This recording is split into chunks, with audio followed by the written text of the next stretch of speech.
Hai, bertemu lagi dengan saya Ibu Erni Erpina, guru ekonomi di SMA Negeri 1 Tanjung Sari. Pada video kali ini, Ibu akan menjelaskan tentang pertumbuhan ekonomi. Ada 3 konsep dasar yang harus kita pelajari pada video kali ini. Yang pertama, konsep dan faktor-faktor pertumbuhan ekonomi. Yang kedua, laju pertumbuhan ekonomi. Yang ketiga, teori-teori pertumbuhan ekonomi. Langsung ke bagian pertama ya, tentang konsep dan faktor-faktor yang menentukan pertumbuhan ekonomi. Apa sih pertumbuhan ekonomi? Kata kunci yang harus kita ingat untuk mendefinisikan tentang pertumbuhan ekonomi ada 2. Yang pertama yaitu GNP dan GDP, yang kedua laju pertumbuhan penduduk.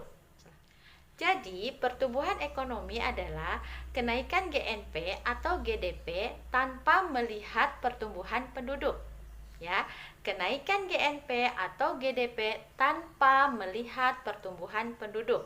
Itu adalah pengertian dari pertumbuhan ekonomi. Kemudian, faktor-faktor apa saja yang mempengaruhi pertumbuhan ekonomi? Yang pertama, sumber daya alam. Semakin kaya suatu negara, semakin banyak sumber daya alam yang dimiliki oleh negara tersebut, maka negara tersebut akan mengalami pertumbuhan ekonomi yang lebih baik, yang lebih maju. Kemudian, yang kedua, sumber daya manusia. Sumber daya manusia merupakan faktor yang paling penting yang menentukan tingkat pertumbuhan ekonomi suatu negara. Karena jika sumber daya manusianya berkualitas, sumber daya manusianya pekerja keras, sumber daya manusianya disiplin, sumber daya manusianya mau berusaha dengan gigih ya, maka suatu negara tersebut perekonomiannya akan sangat maju dan berkembang. Sebaliknya, jika sumber daya manusianya tidak berkualitas, misalnya pemalas, senangnya melakukan tindakan korupsi, berleha-leha saja, meskipun kekayaan alamnya banyak, ini akan sulit negara tersebut mengalami perkembangan. Kemudian yang ketiga, teknologi. Teknologi ini sangat penting dalam pertumbuhan ekonomi, karena teknologi itu akan memudahkan pekerjaan manusia. Semakin canggih teknologi, semakin bagus tingkat teknologinya, tentu akan semakin banyak produk-produk yang dihasilkan oleh suatu negara tersebut, semakin banyak dan semakin efisien, gitu ya. Kemudian yang berikutnya yaitu sikap dan sistem sosial masyarakat. Jika masyarakatnya tertutup, masyarakatnya tidak mau menerima perubahan, tidak suka dengan hal yang baru, ini akan sulit negara tersebut mengalami kemajuan tingkat pertumbuhan ekonomi. Tetapi sebaliknya, jika masyarakatnya terbuka, mau menerima perubahan, maka masyarakat tersebut bisa meningkatkan pertumbuhan ekonomi dengan cepat. Ya. Jadi, apa tadi pengertian pertumbuhan ekonomi? Pertumbuhan ekonomi adalah kenaikan GNP atau GDP yang tanpa melihat pertumbuhan penduduk. Ya, kita kan sudah belajar ya pada video sebelumnya tentang GNP dan GDP. Nah, Ibu jelaskan sedikit lagi supaya kalian makin paham. GNP itu kenaikan produksi atau jumlah total produk barang maupun jasa yang dihasilkan oleh masyarakat warga negara suatu negara tertentu selama 1 tahun atau satu waktu tertentu, gitu ya. Jadi titik tekannya kalau GNP itu adalah warga negara Indonesia ya, yang menghasilkan produk baik barang maupun jasa, entah warga negara Indonesia yang tinggal di Indonesia maupun tinggal di luar negeri. Sebaliknya, kalau GDP itu adalah total produk yang dihasilkan oleh warga yang tinggal di Indonesia, mau WNI mau WNA tinggal di Indonesia menghasilkan produk berupa barang maupun jasa. Nah, itu akan diakumulasikan dalam perhitungan GDP. Jadi untuk menghitung pertumbuhan ekonomi itu melalui indikatornya GNP atau GDP, boleh salah satu ya. Nah, bagaimana cara menghitungnya? Bagaimana cara menghitung laju pertumbuhan ekonomi? Mungkin kalian sudah sering mendengar informasi, misalnya entah itu di media televisi, entah itu di media sosial gitu ya, ada informasi misalnya pertumbuhan ekonomi Indonesia tahun 2020 misalnya 5% gitu ya. Nah, angka 5% itu dari mana? Itu ada rumusnya. Rumus pertumbuhan ekonomi. Rumusnya adalah GNP atau GDP tahun ini atau tahun yang ditanyakan dikurangi GNP atau GDP tahun lalu dibagi GNP atau GDP tahun lalu dikali 100%. Ya, jadi salah satu saja ya, bisa GNP atau GDP.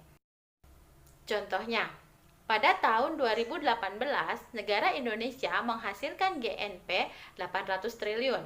Kemudian pada tahun 2019 negara Indonesia menghasilkan GNP 900 triliun. Berapakah laju pertumbuhan ekonomi negara Indonesia pada tahun 2019? Maka kita hitung rumusnya tadi, rumus pertumbuhan ekonomi sama dengan GNP atau GDP tahun yang ditanyakan dikurangi GNP atau GDP tahun lalu dibagi GNP atau GDP tahun lalu dikali 100%. Berarti 900 triliun dikurangi 800 triliun dibagi 800 triliun dikali 100%. Hasilnya adalah 12,5%. Nah, itu adalah nilai laju pertumbuhan ekonominya. Ya. Berikutnya yang akan kita bahas tentang teori pertumbuhan ekonomi. Sejak dahulu, pertumbuhan ekonomi merupakan salah satu bidang yang banyak diteliti oleh para ahli, sehingga banyak sekali teori-teori yang dikemukakan oleh para ahli ekonomi. Di antaranya, yang pertama, teori merkantilisme. Menurut teori merkantilisme, pertumbuhan ekonomi ditentukan dengan adanya peningkatan perdagangan internasional dan adanya penambahan pasar hasil industri. Sehingga titik tekan pada teori merkantilisme yaitu perdagangan internasional atau melakukan ekspor ke luar negeri. Semakin banyak ekspor yang dilakukan, itu akan meningkatkan pertumbuhan ekonomi negara tersebut. Jadi negara-negara yang menganut sistem merkantilisme itu selalu berupaya perdagangan internasionalnya surplus, ya. Artinya lebih banyak ekspor dibandingkan impor. Negara yang menganut merkantilisme itu melarang adanya impor emas atau logam gitu ya, logam-logam berharga. Karena menurut teori merkantilisme, kemakmuran suatu negara itu ditentukan oleh banyaknya emas. Semakin banyak emas, maka negara tersebut semakin maju atau semakin berkembang. Kemudian, yang kedua, ada yang namanya aliran klasik. Tokohnya yang pertama adalah Adam Smith. Menurut Adam Smith, pertumbuhan ekonomi suatu negara ditentukan oleh yang pertama, jumlah penduduk. Semakin banyak jumlah penduduk, maka perekonomian suatu negara akan semakin maju karena ada tersedia banyak tenaga kerja. Yang kedua, banyaknya stok jumlah barang modal.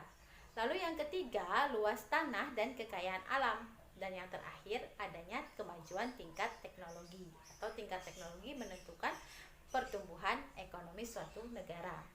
Kemudian, tokoh aliran klasik yang kedua ada David Ricardo. Menurut David Ricardo, pertumbuhan ekonomi suatu negara ditentukan oleh jumlah penduduk. Karena semakin banyak jumlah penduduk, artinya semakin banyak tersedia tenaga kerja, yang pada akhirnya akan membutuhkan tanah dan sumber daya alam untuk dikelola. Yang berikutnya yang ketiga, ada yang namanya aliran neoklasik. Tokoh-tokohnya diantaranya adalah Joseph Schumpeter. Menurut Joseph Schumpeter menekankan pentingnya peranan para pengusaha dalam pertumbuhan ekonomi. Karena para pengusaha inilah yang pada akhirnya akan menginovasi atau melakukan perubahan-perubahan dalam perekonomian. Gitu. Jadi membuat pembaruan dalam perekonomian. Jadi yang paling pokok, yang paling utama untuk meningkatkan pertumbuhan ekonomi menurut Joseph Schumpeter ini adalah para pengusaha, ya. Karena para pengusaha inilah yang melakukan pembaruan dan inovasi dalam ekonomi. Pembaruannya apa saja? Ada pembaruan teknik produksi, kemudian penemuan bahan dasar, pembangunan manajemen dan pembukaan lahan pemasaran, pembangunan teknik pemasaran gitu ya. Jadi menurut Schumpeter ini para pengusaha harus melakukan inovasi untuk meningkatkan pertumbuhan perekonomian gitu ya. Dalam penggunaan teknik produksi, penemuan bahan dasar, manajemen, pembentukan daerah pemasaran, pembangunan teknik pemasaran, bagaimana caranya memasarkan produk-produk. Jadi tekniknya selalu ditingkatkan gitu, teknik marketingnya, teknik pemasarannya gitu ya. Itulah faktor-faktor yang menentukan pertumbuhan perekonomian menurut Joseph Schumpeter. Dan ada lagi tokoh neoklasik yaitu Harrod dan Domart. Menurut teori Harrod dan Domart, pertumbuhan ekonomi yang tangguh ditentukan oleh yang pertama, tahap awal perekonomian yang mencapai tenaga kerja penuh. Artinya tidak ada pengangguran. Semua tenaga kerja terserap. Kemudian, perekonomian terdiri atas sektor rumah tangga dan sektor produsen. Jadi terdiri dari sektor konsumen dan produsen. Kemudian, fungsi tabungan dimulai dengan titik nol sehingga besarnya tabungan proporsional dengan pendapatan. Jadi proporsional ya antara pendapatan dan tabungan. Kemudian ada hasrat untuk menabung, itu besarnya tetap ya. Kemudian ada yang bernama Solow-Swan. Menurut Solow-Swan, pertumbuhan ekonomi ditentukan oleh adanya tenaga kerja, fungsi produksi, adanya kecenderungan untuk menabung, semua tabungan masyarakat diinvestasikan. Kemudian yang berikutnya ada yang namanya aliran historis. Tokoh-tokoh aliran historis yang pertama ada Frederick List. Menurut Frederick List, perkembangan pertumbuhan ekonomi ditinjau dari teknik produksi sebagai sumber penghidupan.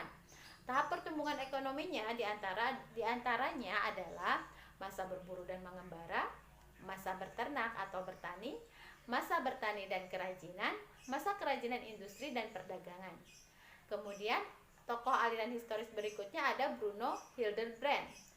Menurut Bruno, perkembangan ekonomi ditinjau dari cara pertukarannya, cara tukar menukar atau barter yang digunakan dalam masyarakat. Tahap-tahap pertumbuhan ekonominya yang pertama adalah masa barter, tukar menukar barang dengan barang. Yang kedua, pertukaran dengan uang. Yang ketiga, pertukaran dengan kredit atau giral. Kemudian ada aliran Keynesian.